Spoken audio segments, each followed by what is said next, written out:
വാണിജ്യ സിലിണ്ടർ വില വർധനയിൽ പ്രതിഷേധിച്ച് സംസ്ഥാനത്ത് ഹോട്ടൽ ഉടമകൾ സമരത്തിലേക്ക് പോവുകയാണ്. മെയ് 6-ന് സംസ്ഥാന വ്യാപകമായി ഹോട്ടലുകൾ അടച്ചിട്ട് പ്രതിഷേധിക്കും. കേരള ഹോട്ടൽ ആൻഡ് റെസ്റ്റോറന്റ് അസോസിയേഷനാണ് പണിമുടക്കിന് ആഹ്വാനം ചെയ്തിരിക്കുന്നത്. 19 കിലോ സിലിണ്ടറിന് ഒറ്റയടിക്ക് 993 രൂപ കൂടിയതിലാണ് പ്രതിഷേധം. ഇതോടെ ഹോട്ടൽ മേഖലയ്ക്ക് കടുത്ത ആഘാതം സൃഷ്ടിച്ച് സംസ്ഥാനത്ത് വാണിജ്യ സിലിണ്ടർ വില 3000 കടന്നു. പ്രവർത്തന ചെലവിന്റെ പേരിൽ ഹോട്ടലുകൾ വിഭവങ്ങൾക്ക് വില കൂട്ടിയാൽ ഉപഭോക്താക്കൾക്കും അത് വലിയ തിരിച്ചടിയാകും.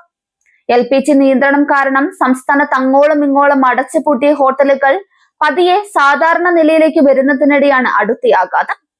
നേരത്തെ സിലിണ്ടറിന് 100ഉം 150 രൂപയും ഒക്കെയാണ് കൂട്ടാറെങ്കിൽ ഇക്കുറി ഒറ്റയടിക്ക് 993 രൂപയാണ് പൊതുമേഖല എണ്ണ കമ്പനികൾ കൂട്ടിയത്. രാവിലെ ഹോട്ടലുകൾ തുറന്ന പല സംരംഭകരും വില വർധനയുടെ വാർത്ത കേട്ട് ഞെട്ടി. കേരളത്തിൽ വാണിജ്യ സിലിണ്ടർ വില 3000 രൂപ കടന്നു. പുതുക്കിയ വർധനവ് പ്രകാരം തിരുവനന്തപുരത്ത് 19 കിലോ വാണിജ്യ സിലിണ്ടറിന് വില 3106 രൂപയായി. കൊച്ചിയിൽ 3085 രൂപ, കോഴിക്കോട് വില 3117 രൂപയെത്തി. ഹോട്ടൽ, റെസ്റ്റോറന്റുകൾ, ചെറുകിട ഹോട്ടലുകൾ, തട്ടുകടകൾ തുടങ്ങിയവയൊക്കെ വർധനവ് സാരമായി ബാധിക്കും. പ്രവർത്തന ചെലവ് കൂടുമെന്നതിനാൽ ഭക്ഷണ വിഭവങ്ങളുടെ വില കൂട്ടാൻ ഹോട്ടലുകൾ നിർബന്ധിതരായേക്കും. വിഭവങ്ങൾക്ക് വില കൂട്ടിയാൽ ദിവസവും ഹോട്ടലുകളെ മാത്രം ആശ്രയിക്കേണ്ടി വരുന്ന തൊഴിലാളികൾ, മറ്റു ദിവസവേതനക്കാർ, വിദ്യാർത്ഥികൾ, ഹോസ്റ്റലിൽ നിൽക്കുന്നവർ തുടങ്ങിയവരുടെ എല്ലാം കീശ കീറും. വീട്ടാവശ്യത്തിന് ഉപയോഗിക്കുന്ന സിലിണ്ടറുകൾക്ക് തൽക്കാലം വില കൂട്ടിയിട്ടില്ല. ലഭ്യതക്കുറവ് കാരണം സിലിണ്ടറുകളുടെ വിതരണത്തിനും നിയന്ത്രണങ്ങൾ നിൽക്കുന്നുണ്ട്.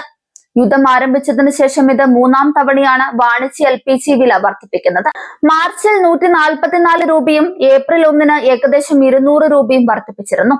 വില വർധനവിന് പുറമെ പശ്ചിമേഷ്യയിലെ സംഘർഷത്തെ തുടർന്ന് ഇന്ധന ലഭ്യതക്കുറവും വിതരണ നിയന്ത്രണങ്ങളും നിലനിൽക്കുന്നുണ്ട്.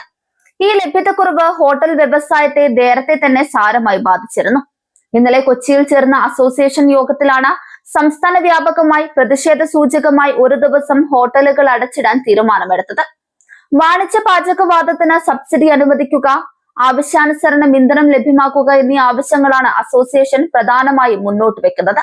നിലവിലെ സാഹചര്യത്തിൽ ഹോട്ടലുകൾ മുന്നോട്ട് കൊണ്ടുപോകുന്നത് പ്രായോഗികമായി അസാധ്യമാണെന്നും ഇത് ഉപഭോക്താക്കളെ വലിയ രീതിയിൽ ബാധിക്കുമെന്നും അസോസിയേഷൻ ചൂണ്ടിക്കാട്ടി.